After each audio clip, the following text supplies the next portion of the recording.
400 पार का नारा तो ये निकल गया इनका दावा, ये फ्लॉप हो गया। 400 पार का दावा तो फुस हो गया। 400 पार मोदी जी 200 के लाले पड़ गए अब उन्हें। उनका आरएसएस का इंटरनल सर्वे जो है 160 सीट दे रहा है। सुबह से शाम तक पूरी की पूरे बीजेपी के 300 सांसदों का एक ही काम होता है, सुबह उठो राहुल राहुल राहुल राहुल। राहुल जी ने ये बोल दिया, राहुल जी ने आटा लीटर में नाप दिया। राहुल के अलावा उनका तो कभी मुंह से दूसरा नाम निकलता देखा है? मोदी जी की एक सांस जाती है तो हिंदू निकलता है, दूसरी सांस अंदर जाती है तो मुसलमान निकलता है। अगर मोदी जी हिंदू मुस्लिम करना छोड़ देंगे उनकी सांसें रुक जाएंगी, सरकार इस बार नहीं बनेगी। अपनी अपनी पर्सनल दो के बाद उनकी हवा निकल गई कि 400 पार होंगे। दो के बाद तो वो क्या करने पे आ गए? मंदिर मस्जिद मुसलमान पाकिस्तान शमशान कब्रिस्तान मटन मछली मंगलसूत्र। 400 पार का नारा आपने उनके मुंह से सुना? नहीं सुना होगा। मोदी नहीं जीतना चाहिए, हमारे लिए चाहिए, वो अच्छा नहीं है। विकास कर कैसा रहे हो आप लगातार हिंदू मुस्लिमों में फूट डाल रहे हो, इस चीज का विकास कर रहे हो। आप लगातार अपनी पार्टी में दुराचारियों को प्रशय दे रहे हो, चरण वंदना कर रहे हो।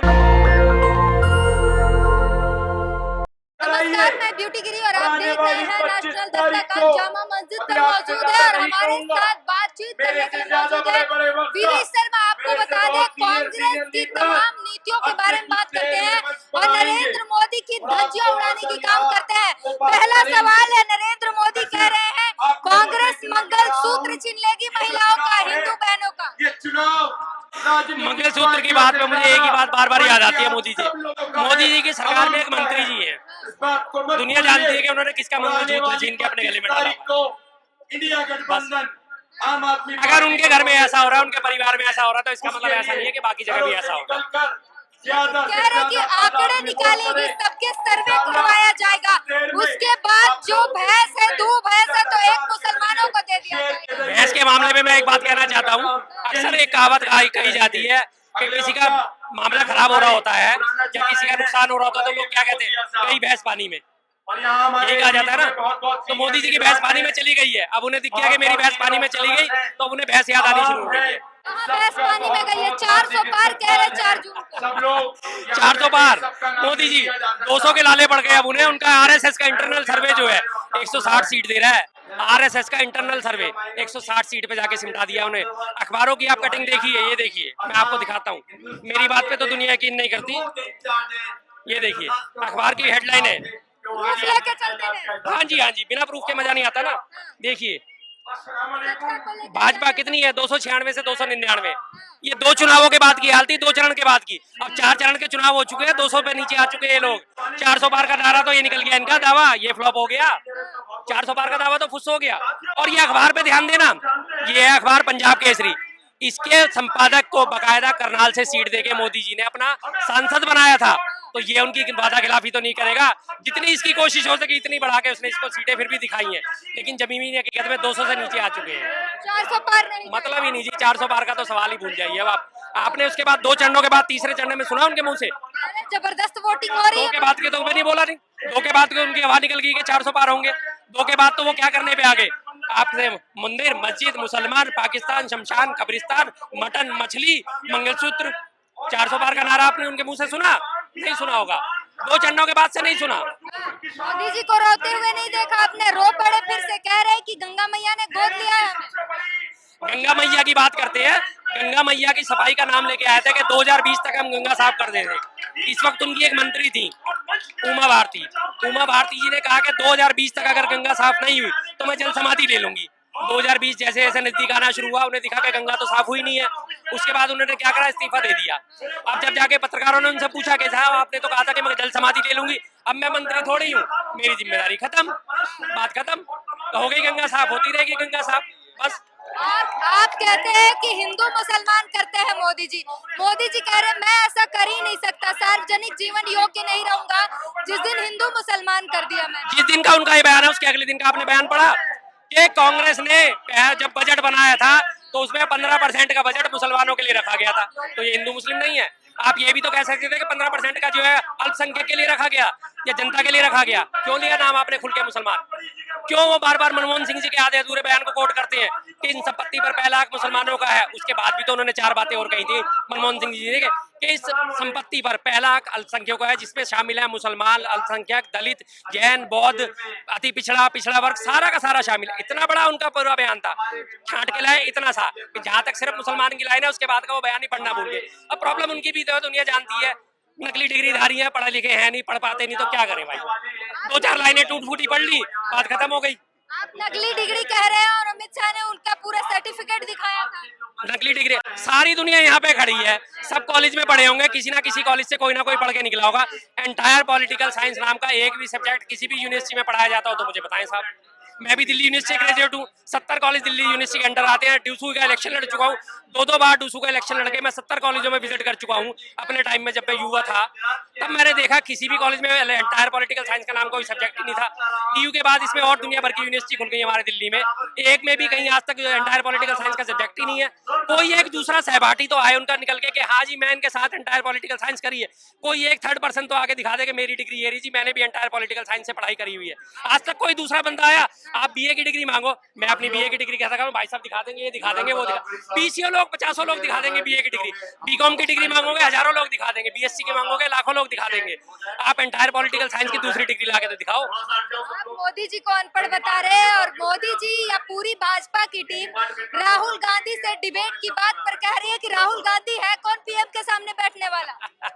ये वही राहुल गांधी जी हैं, अब इसका भी आपको सबूत देना पड़ेगा। ये देखिए अमित शाह जी हैं, मान्यवर है, नंबर 2 है बीजेपी के, हाँ जी। और उनका बयान देखिए आप, ये कहते हैं कि राहुल कौन है, राहुल जी की हैसियत क्या है। ये पढ़िए हिंदुस्तान के फ्रंट पेज के पहली खबर, राहुल। आप इनसे पूछिए जाके ये किस राहुल के बारे में बयान दिया था, आप खुद जानते हो। उसके बाद आप झूठ बोलते हो, कुछ भी झूठ बोलते रहो, कुछ नहीं होने वाला। जनता सब जानती है, जनता सब समझती है, फ्रंट पेज पे पहली खबर है, जनता तय करेगी राहुल। अब आप कह रहे हो राहुल कौन, ये राहुल वो राहुल है जो आपको रोजी रोटी मुहैया कराते हैं। सुबह से शाम तक पूरी की पूरे बीजेपी के 300 सांसदों का एक ही काम होता है, सुबह उठो राहुल राहुल राहुल राहुल। राहुल जी ने ये कहा, राहुल जी ने वो कहा, राहुल जी ने ऐसा कहा, राहुल जी ने वैसा कहा, राहुल जी ने ये बोल दिया, राहुल जी ने आटा लीटर में नाप दिया। 303 सांसदों के ट्वीट, 303 सांसद सोशल मीडिया पे, प्रेस कॉन्फ्रेंस में। राहुल के अलावा उनका तो कभी मुंह से दूसरा नाम निकलता देखा है? नहीं देखा होगा कभी भी। पूरी की पूरी 70 चैनलों की मीडिया लगातार सुबह से शाम तक राहुल राहुल राहुल। आप राहुल का नाम लेके इतना डरते हो, रोज उसे कहते हो राहुल कौन, शहजादा, और फिर कहते हो राहुल कौन। अरे भैया डर गए हो, अब तुम मान गए हो कि राहुल कौन। जानते हो, दुनिया जानती है राहुल कौन। पॉपुलैरिटी पे आप चेक करके देख लो, राहुल निकलेगा, और आप मोदी जी का नाम डाल के देखो फेकू चंद निकलेगा। कह रहे हैं कि राहुल गांधी ना तो कांग्रेस के अध्यक्ष है, ना ही पीएम के कैंडिडेट है। मैंने अभी आपको सबूत दिखाया ना पीएम कैंडिडेट का, और ये बयान अभी का नहीं है, 6 महीने पहले का है, जब तो चुनावों की घोषणा भी नहीं हुई थी। वो खुद जानते हैं पीएम मटेरियल कौन है, पीएम कैंडिडेट कौन है, जानते हैं। और वो इस बात को छुपाना चाहते हैं तो छुपाते रहे, उनकी आदत है, कोई बात नहीं। भूले भटके इंसान है, क्या करें, उनकी नहीं उनके साथ देती उनकी। आप कह रहे हैं कि पूरी दुनिया सबको यही कहता है कि पीएम मोदी हिंदू मुसलमान करते हैं, उनके पास मुद्दे नहीं है।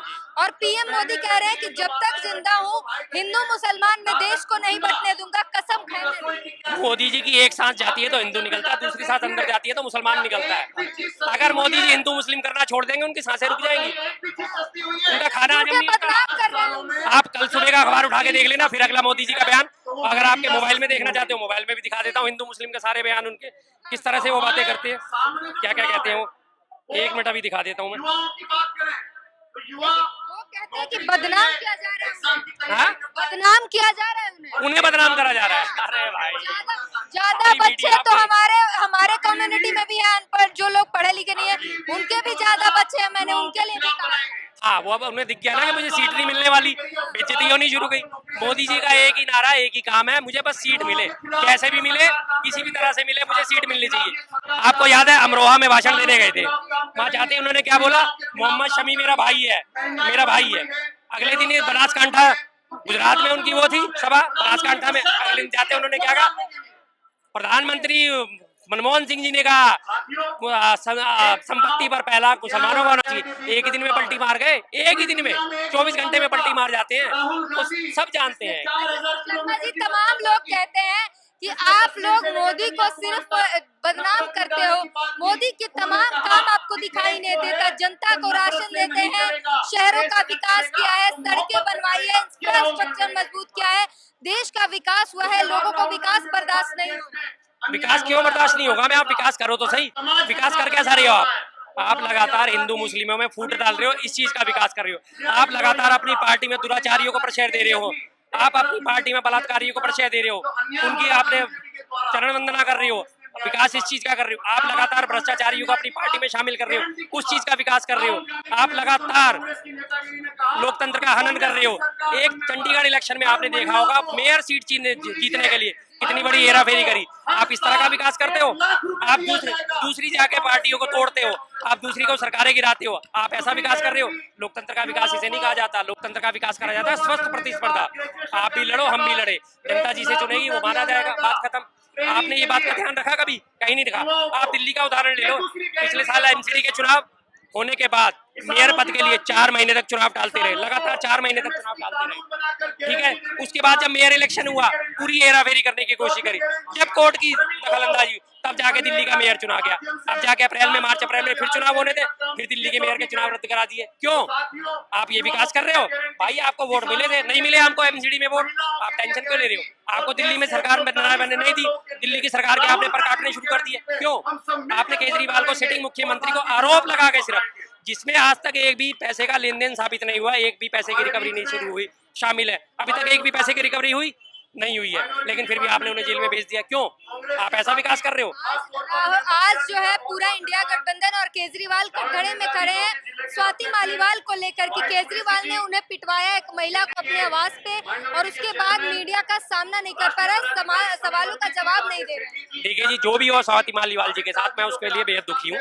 जो भी हो उसकी जांच होनी चाहिए, और जो भी दोषी है उसके लिए खिलाफ कार्रवाई होनी चाहिए, किसी भी तरह की, चाहे इसमें कोई भी शामिल हो। महिला अस्मिता सर्वोपरि होनी चाहिए, बस सीधी सी बात। तमाम अब मोदी जी के मुद्दों पर आते हैं, बातें ये कही जा रही है विकास के लिए आपने अनाज का विरोध किया, अब तो कांग्रेस 10 किलो अनाज दे रही है, तो कांग्रेस भी तो उसी राह पर चल पड़ी है जो मोदी की राह थी। देखिए, फूड टू राइट का बिल्कुल इन्होंने बात करी, सही बात है, कांग्रेस ने 10 किलो अनाज देने का वादा करा, लेकिन साथ में जोड़ा क्या है उन्होंने?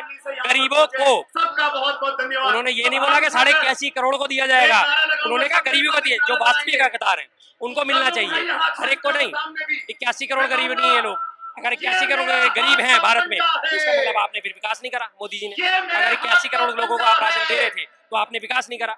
कांग्रेस की आप पूरी लाइन पढ़िए कि पूरी लाइन में उन्होंने बोला कि गरीबों को 10 किलो अनाज दिया जाएगा, जो गरीब है, वास्तविक गरीब है, जिन्हें वास्तविक जरूरत तो यही कहते हैं कि गरीबों को देना।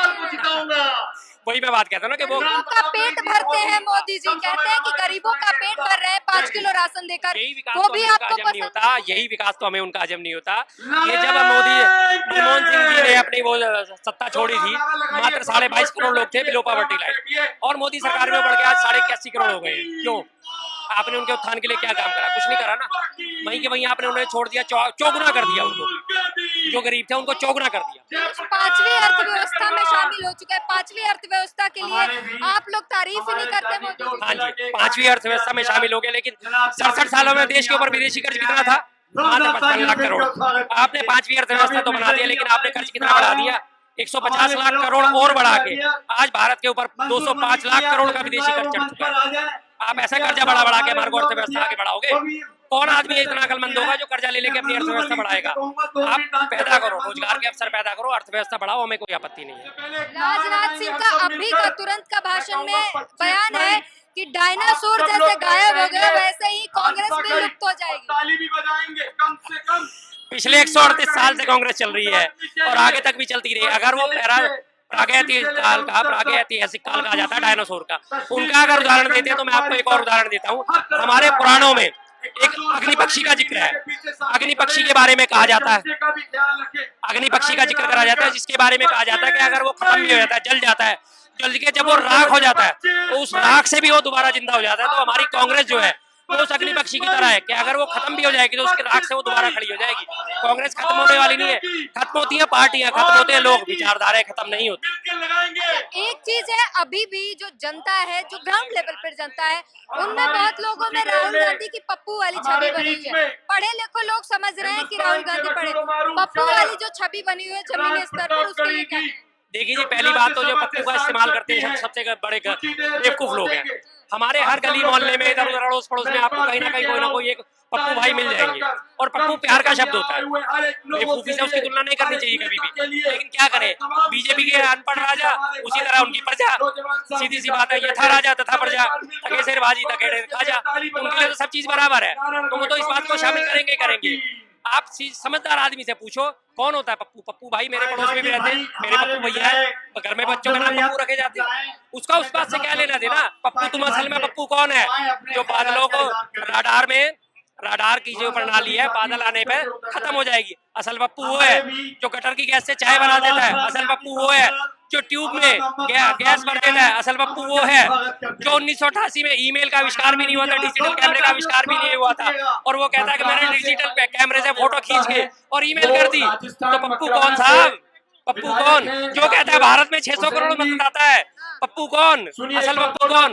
जो कहता है कि बेटी बचाओ बेटी पढ़ाओ, पप्पू कौन? जो सहारनपुर में जाके कहता है कि सहारनपुर की लड़की फेमस है, असल पप्पू कौन? असल पप्पू कौन है बताओ ना। आज दुनिया सब जान चुकी है असल पप्पू कौन है। राज्य में चंद्रयान सफल हुआ, दक्षिणी ध्रुव पर लैंडिंग हुई, उसके लिए आप लोग नहीं। पहला चंद्रयान का जो सफल हुआ था कब गया था? 2008 में। सरकार किसकी थी? कांग्रेस की। 2004 से 14 तक कांग्रेस की सरकार रही। दूसरा चंद्रयान अभियान विफल हुआ, तीसरा चंद्रयान मोदी जी के शासनकाल में सफल हुआ। तो हम कैसे कहते मान ले। और रही बात आज जो भारत परमाणु शक्ति है, सबसे पहले 1974 में परमाणु में स्माइलिंग बुद्धा के नाम से इंदिरा गांधी जी ने करा था ना। इंदिरा गांधी जी के शासनकाल में स्माइलिंग बुद्धा ऑपरेशन सफल हुआ था या नहीं हुआ था? जिसके बाद भारत छठा परमाणु शक्ति संपन्न देश बना था। उसको ये भूल जाते हैं। ये अपनी 2 दिन पहले गाने गा रहे थे, अटल बिहारी वाजपेयी जी के टाइम में हम परमाणु शक्ति संपन्न बने। अरे भाई उससे पहले 74 में इंदिरा गांधी जी के शासनकाल में परमाणु शक्ति संपन्न देश हो चुका था। भूल जाते हो आप, उलटकड़ हो चुके हो, उम्र का तकाजा हो चुका है आपके ऊपर। जेपी नड्डा का एक बयान है वैक्सीन पर, कहते हैं कि खुद कांग्रेसियों ने, राहुल गांधी ने वैक्सीनेशन करवा ली, वैक्सीन लगवा ली और जनता में झूठ फैला दिया कि ये तो मोदी का वैक्सीन है, मत लो वरना मर जाओ। बिल्कुल बिल्कुल। वैक्सीन की बात करें, इंग्लैंड में क्यों उसके वैक्सीन कंपनी के ऊपर मुकदमा चल रहा है? क्यों 1000 करोड़ रुपए का जुर्माना हुआ? इंग्लैंड की कोर्ट में उसने माना ना कि हमारी वैक्सीन गलत है, माना।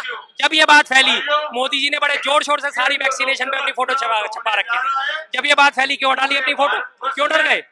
क्यों डर गए? चुनाव आयोग और आचार संहिता को देखते हुए हटा लिया। चुनाव आयोग और आचार संहिता का उन्हें इतना ख्याल होता तो धर्म के नाम पे वोट मांगना अपराध है चुनाव आयोग के हिसाब से। आपने धर्म के नाम पे वोट क्यों मांगे? आप बार बार ये क्यों कहते हो कि हमने 500 सालों का राम मंदिर का जो इंतजार था वो खत्म कराया?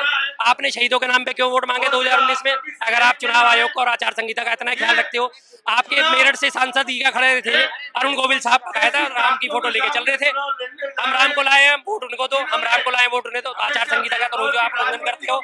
आचार संहिता की बात करते हो तो आचार संहिता की बात करो तो जेन्युइन करो ना, फिर ढंग से बात करो। आचार संहिता की बात करते हो तो आप मोदी जी के नामांकन क्षेत्र से 2019 में तेज बहादुर यादव नाम का खड़ा हुआ था बीएसएफ का कैंडिडेट, उसका नॉमिनेशन कैंसिल करा दिया था। उससे इतना डर गए थे क्योंकि वो फेमस हो गया था, 1,50,000 वोट इनके काट जाता। आज अभी एक नहीं मोदी जी के नॉमिनेशन पे वाराणसी श्याम रंगीला तो मोदी जी की मिमिक्री करता, पहले उसे नॉमिनेशन नहीं भरने दिया गया, बड़ी मुश्किल से उसका नॉमिनेशन एक्सेप्ट करा, एक्सेप्ट करने के बाद रिएक्ट कर दिया।